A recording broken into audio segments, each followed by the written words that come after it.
So I was working about 60 to 100 hours a week, running a couple of restaurants, the tourism business, my coaching business on the side. So doing all of the things all at once, it probably looked really successful from the outside. In fact, I was literally trying to do it all and failing at most of it. If you were to imagine what moved the needle the most, what do you think it is? Having someone else's eyes on my content, because when you're in it and you're really close to it, it's hard to see what's working and what's not. And lastly, finding all the different ways to say the same things, because I get bored really quickly. Coaches, let's get real. Marketing can feel like a full-time job. And on top of that, you're actually coaching people in your businesses. So if you ever feel like you're just throwing content at the wall and just hoping something sticks, or wondering why your message isn't landing, well, today we're talking with Sarah, and she's been exactly where you are. She went from stressful, sporadic marketing to a system that actually brings in new clients, not just likes, not just comments. So if you feel like you're just winging it, stick around. This one is for you. Hey, Sarah, thanks for coming on this call. And I just wanted to have a conversation with you about Youth Syndicated, specifically designed to help coaches to get their organic and paid marketing up and running. So first of all, could you give us a quick overview? Like, what is it you do as a coach? Who do you help? How long have you been doing it? I help mums in business get back a day a week and increase the profit that they're keeping to 6 figures at least, and also pay themselves a salary out of their business. So I've been doing that for really specifically probably for the last 4 years, but I've been coaching for about 9. You've been doing this particular program for 4 years. You've been a coach for 9 years. The viewer, they might not realize, but you're in Thailand. You sound Australian. Tell me kind of what's going on geographically and like where you come from and stuff. I am from New Zealand, married to an Englishman who I met in Thailand, and we've kind of gone full circle. So we're now living location free. And the first stop was Thailand. So we're here with our daughter, who's 12.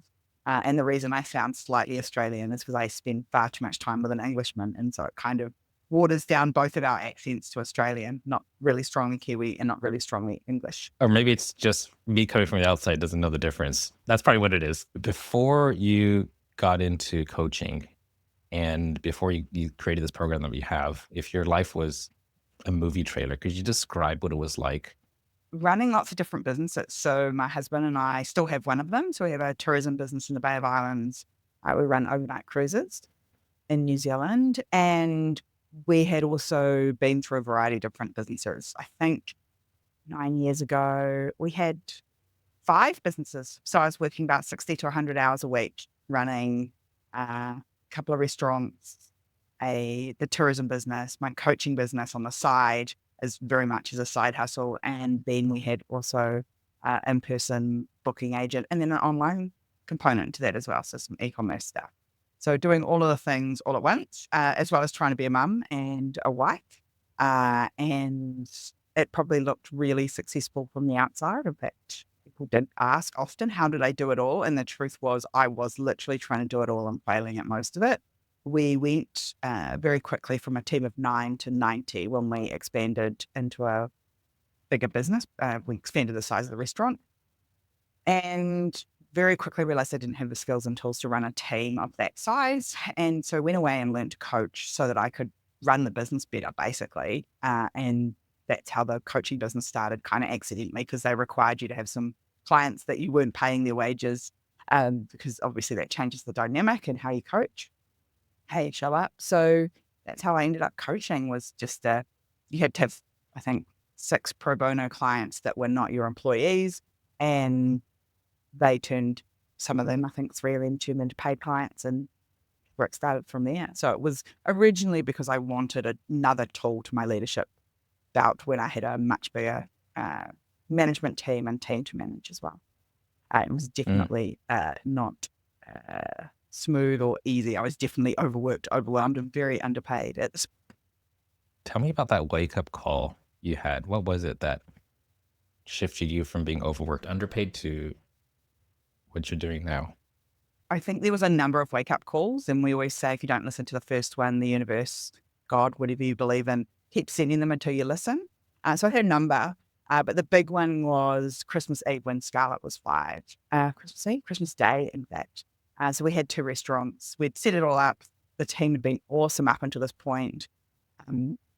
And we had 20 people on the front of house floor. And by the time I got to an hour before opening, 5 of them had called in sick or died in their family or something had happened that they couldn't come into work.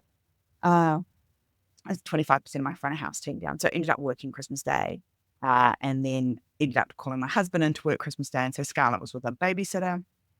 And by the time it got to 7, we got this phone call that Scarlett had called her dad to say, I don't want to go to bed without a story. If you don't come home, I can't go to sleep. And Johnny asked why, because it was quite normal for us to be at work at that time of night.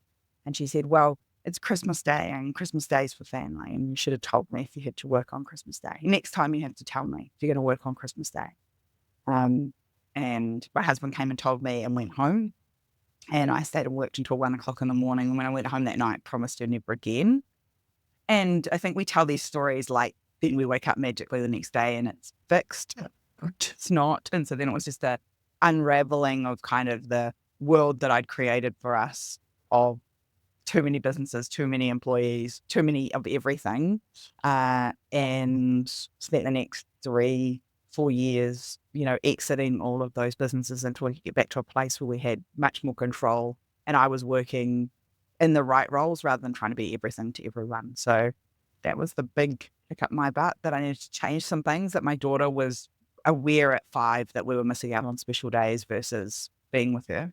Yeah, that hits home, especially for coaches, anybody that's got kids. I'm curious about how you're doing in your coaching business before we got in contact with each other.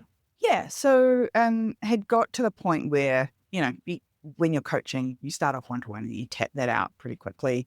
And then you have to look for another model. And so I'd got into group coaching reasonably early on in my career because I'd got tapped out early on in that one-to-one space. And just always hit that ceiling of like, you get a certain number of clients and they're coming in through referral, but it doesn't really grow from that point. Referral only gets you so far. And at some point you have to go out and grow a wider audience. So business was going pretty well. Again, it was sporadic. So when I'd run a workshop, when I'd talk in front of people, I would get great calls coming in and people joining the program.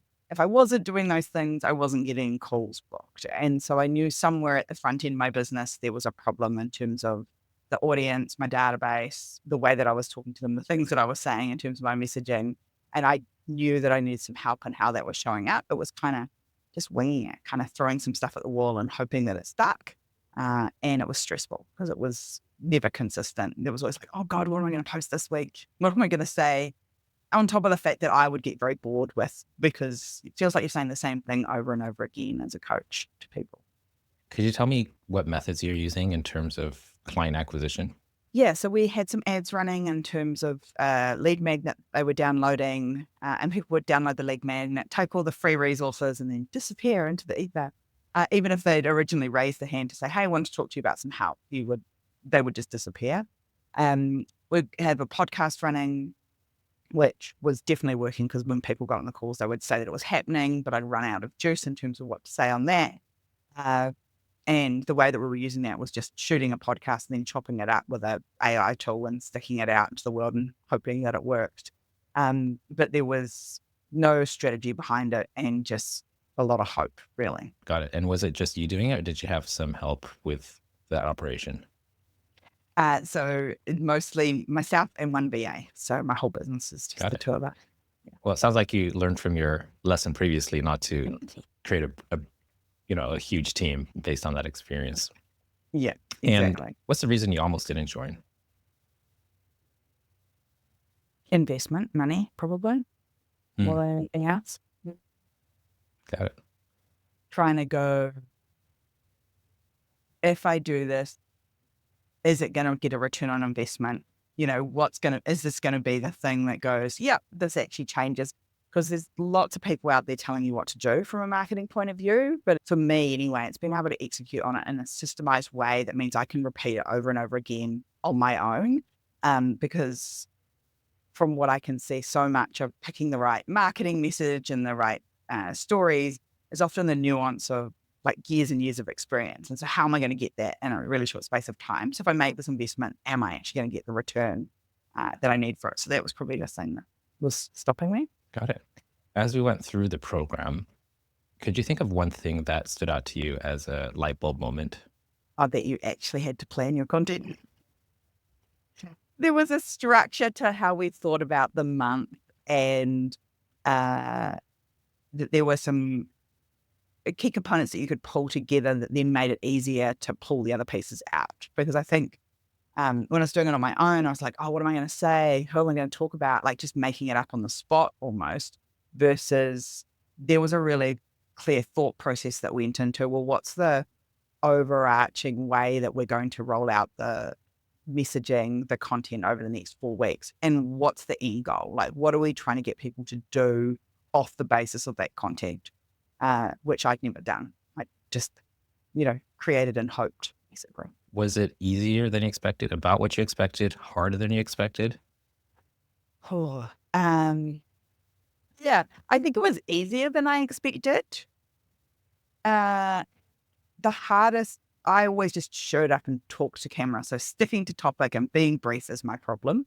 And so that's probably the thing I found really hard. But the overarching, once you see all the pieces start to come together and how they work, you kind of end up with this really simple flywheel of here's how we take the information that we've got, the data that you've got about your marketing, and plug it into a system that allows you to create better and better content and better results every time without I don't know, without it being stressful. There's just kind of this really logical way that you can roll your messaging through the wheel and come out with something better each month, as it were. Using that system, could you tell me a little bit about what your content creation looks like right now? Yep.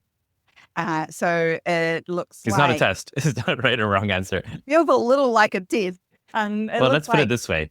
The way we share things is, I think it's really helpful, but then everybody's going to adapt it in one way or another to fit their unique coaching business. So it doesn't have to be exactly what's in the program. I'm curious how you implemented it. Pretty much took what your team did for us first time round and put it into almost a standard SOP. So these are the templates that we're going to use. This is how we're going to create it. We use your conversion compass tool, and we use that every month. So we get in and we think about what are the core 5 that we need to create for our business. We punch it into the system. We have it spit out some ideas, some options, and then we adjust it to sound really like me. And then from there, we go and create all the pieces of content for all of the 4 weeks under each of the topics and the themes that it came up with. And once that's done, then it goes to my contractor who goes through it and creates the Canva files, and then I'm supposed to go away and shoot the reels. That's probably the hardest bit because that's reliant on me to go away and shoot the content and then give that to her as well to edit the videos. And then that all comes back to me for an approval process, which was something I wasn't doing before. So we were losing my eyes over it, and therefore I think sometimes losing my voice and my message that I was trying to get through. So me going through and approving it and adjusting things means it sounds more like me than it has before. And then once I've approved it, they go through and schedule it on all the platforms that we want to use. And then each week we've got my VA who goes through and she takes all of the data from all of the platforms and punches it into a tracking sheet. And then we're just using that to go, okay, what's working, what's not, what do we need to do more of, what do we need to do less of? And it enables us to kind of not waste our energy on stuff that hasn't worked and lean more strongly into the things that has. Sounds like your team is doing their bit, and hopefully you're doing as little as possible, which is, I think the only thing that's irreplaceable is your face in front of the camera for now. And I've seen some people try to fake it with these AI talking heads, and I'm not a fan of that. I really am not, because the moment people realize what it is, it just kind of, people feel different about your brand from then on forever. It's like, what else are they faking, right? That's just my gut on it. I think it breaks a lot of trust when you're like, is it you or is it not you? Like, how do I know whether I'm talking to you or someone else? Exactly. I'm curious, could you share some stats on what's been going on in terms of engagement on your content, sales, conversations you're having with prospects and things like that? Yeah. So I think the big shift has been we're actually making sales off where people have gone directly come from mostly Instagram in my case. So Instagram, having a conversation in the chat, and then booking calls and going through to buying either our big program or our entry-level hero program. So I think in the first 30 days, we went from having no sales that way to having 2 into the big program and 3 people into the hero program. So that was a massive shift. That's something that's kind of been a hole in my pipeline since the day I started actively going out and marketing in my business. Also getting in front of the right people. So one of the challenges we were having before was how are we getting in front of mums who are in business and getting them to raise their hands and go, I'm interested in that. And being far more direct about calling out who I work with has been super helpful. So people really identifying that. I would say we're probably getting more like 70% of people that are raising their hands up, mums in business or mums who are like, oh, I'd really like to start something, which is okay, but we just got to tweak that content up just a little bit so that they are actually started their business. We know now, we didn't know before who they were or why they were raising their hand. In terms of reels and reach, it's gone up about 400%, like in terms of people seeing and watching the content. Engagement in terms of people engaging on the posts themselves is still really low. And again, I think that's something they're far more likely now to have a big chat in the chat. And so we'll see a massive increase in that. So off our profile visits and people actually responding to our chat starts has gone up hugely. So I would say we were probably getting 10% responding before. We're probably getting 70% responding to our chat starts now. That's substantial, which means we can actually move them through the pipeline and see if they're not really in a far more useful way, which we weren't able to do. That's really exciting for me to hear. Like truly, really exciting. Now That's probably we did a the lot of one things to. thing that one there that's changed the most, has been the most exciting Yeah. to see happen. There's a lot of things that go into making that happen, from ideation to planning to some AI tools to shooting video to posting and hashtags. And I think they all touch it just a little bit. But if you were to imagine what moved the needle the most, what do you think it is? I think the thing that moved the needles the most was having someone else's eyes on my content, because when you're in it and you're really close to it, it's hard to see what's working and what's not, what's valuable and what's not. And I think being explicit about calling out who I was working with, and not just in like, hey, mums in business, like saying it, but also there's so many other nuanced ways that through your content you can call out that I didn't know existed. So understanding that and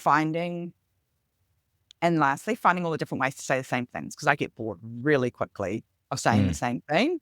And so looking for and being creative with finding all the ways to put the same message across, because it lands differently for different people. So I think mhm. the external set of eyes looking at your content and going, hey, here's what needs adjusting and changing, and here's how you can do it differently, that I didn't have before. That's such a good point. Yesterday, it's Monday, by the way, and on Sunday, the weekend, I was watching the Apple documentary about Steve Martin, arguably the most successful stand-up comedian in world history. And he was just playing around with ideas and repeating the same jokes for 12 years before he did one hit, like where he actually got his routine Yeah. dialed in. 12 years of failing and being fired and just almost succeeding. And that guy just kept hammering the same routine, the same gags. And I don't think I'm that patient yet. I haven't proven it, but when you get it right, you get it right. And when people start repeating your stuff, then you realize, you know what, there's a few billion people in the world and not everybody's heard it. So it's okay to keep repeating the same damn thing. Absolutely. And it's you that gets bored with it. Your marketing will impact far more people than your programs ever will. So your marketing needs to be good too, right? Like if you're here to make an impact, which I certainly am, then I need to do a good job of my marketing, because there'll be plenty of women that will never work with me directly, and I can still make an impact in how they're doing things or why they're doing things. If you could go back to when you first started coaching and do something differently based on what you learned now, what would you tell your younger self? Document. Document. Because when someone asks me what my stories are, I'm like, oh, I've been in business for over 20 years. I don't know. Like, it just becomes your life, and the way that you do things is just normal. And then when I talk to other people about what I've done in my 40 odd years, people are like, no, it's not really normal, Sarah. Like, it's not how most people would live. You think, oh, it's so normal to me. And so you forget to retain it as a story, as something you can share with other people. And I think that document it on videos, even if you don't feel comfortable to share it in the moment, document and writing it down, just keep the stories because they're going to be so valuable as you go through the journey and sharing them ultimately. Like if I could have gone back to 25-year-old Sarah and said, share your story and document it, that would have changed the game. And then obviously the messaging comes later, but that piece is the piece that probably stands out to me the most. Tell me about what's next for you. What are you thinking of in terms of taking your coaching to the next level? I think more of the same. So I really want to consolidate. So I know what works inside the program. I love coaching. I love showing up for that. So for me, it's about getting the front end to my business, the marketing and sales piece to a point where it requires basically just my face and my voice. And I can have a couple of people help me with that. You know, that would be amazing. And welcoming more women into the program, really, because when you know that your stuff works, your frustration becomes, why can't I have more people in it? So that's really the next bit for me is dialing up how many women we're helping and helping them get that juggle to a place where it's like, oh, it doesn't feel overwhelming. And I'm actually making a success of my business instead of feeling like I'm struggling. Could you describe the type of person who you think would benefit the most from this program? I think it's the people that are great coaches and have a huge amount of impact for the people that they're already serving and are struggling to understand how to find more of the right people. I think it's perfect for them. So if you're already a guru at marketing and all of that stuff, and that's the space that you've come from into coaching, that's maybe not so necessary for you. But if you're not someone that comes from that marketing background and wants someone who is able to break it down into small pieces and give you all the components that you need to create really consistent messaging and content that speaks to the right people for you. Because, it's easy to write something that talks to everyone, but it's much, much harder to talk to the ideal person that you want to work with.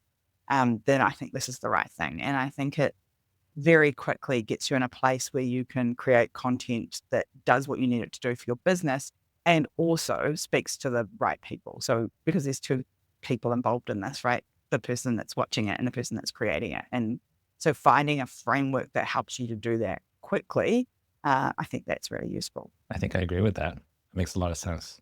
Do you have anything that you want to add yourself that I may have forgotten to cover? Trust the process.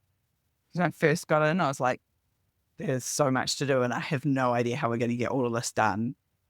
Trust the process. It all comes together. They've got really a clear plan, but they can see how the dots join together, even if you can't see it. You have to trust the process. I think what I learned the most is simplify, simplify, simplify, and clarify. Because when you have a team of full-time, we have a full-time team that's running these systems for you, then that's all they do all day, every day. And laying out a more complex structure for them to run, that makes sense. But I realize when you have people who come in for an hour or maybe 2 a week, then just to absorb the information, much less execute on the tasks, I think that we could have done better in making it clear from the beginning so that people don't feel overwhelmed too much right in the front. So maybe I'll run the new structure by you and you can tell me if it's easier to understand than version 1 of this. But thank you for that. I got that same feedback from a lot of you. I appreciate it. I think, and you can't often get to that simple version until you've gone through the complex version. And I think the other thing you have to recognize is that when you're really good at it and you've got a team of people that are really good at it, it's unconscious to them. They just do it without thinking. And so then asking them to come back and be consciously competent about it and go, oh, here are the steps I have to go through, versus, I just do it without thinking. It's quite hard to slow yourself down and go, oh, actually, how do I do, what are the steps that make that valuable later on? So I think they've done really well, you and the team. Thank you for that. I appreciate it. I'm curious, do you have a rough number on how much you've put into spending on ads versus how many sales that you've gotten out of this in terms of dollars? Well, if I was to just go to the ads that we were running, I would say it was about $2,000 for the month. And the sale value of them, about $42,000. That's a very, very decent return. I mean, obviously there's some stuff that has to happen in the back end. I have to retain them, Yes. but Well, yeah, obviously, it's good. we're just looking at the in and the out because Yeah. once you get the system working, it can usually just keep self-replicating. I use this analogy all the time because when I was a teenager, my thing was building custom PCs. And I'd buy some used stuff and get some new stuff. I'd try to overclock my CPU. That used to be a thing.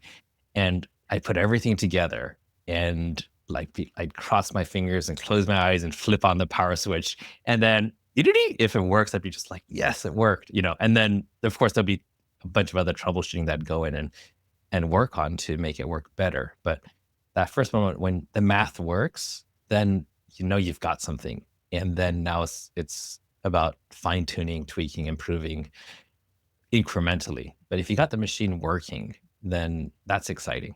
And you Yeah. know that you've got something that could start working better, faster, easier, and get you even more the kind of results that you built the machine for in the first place. Yeah, absolutely. And the machine definitely exists, and you are correct. It is now to tweak and adjust it to make it work the way we want it. All right, Sarah, thank you so much for your time. Pleasure. And for anybody who's watching this, please know that she recently came through the program and we spent a few months together between some one-on-ones, between some live programs, and her working her butt off, shooting video, creating content, following the plan. It's been such a pleasure working with Sarah, especially I think you're such a go-getter. And for me to say something and then a couple of days later see you saying, I'm done, that's exciting. So thank you. My pleasure. My pleasure. All right. Well, that's it for today.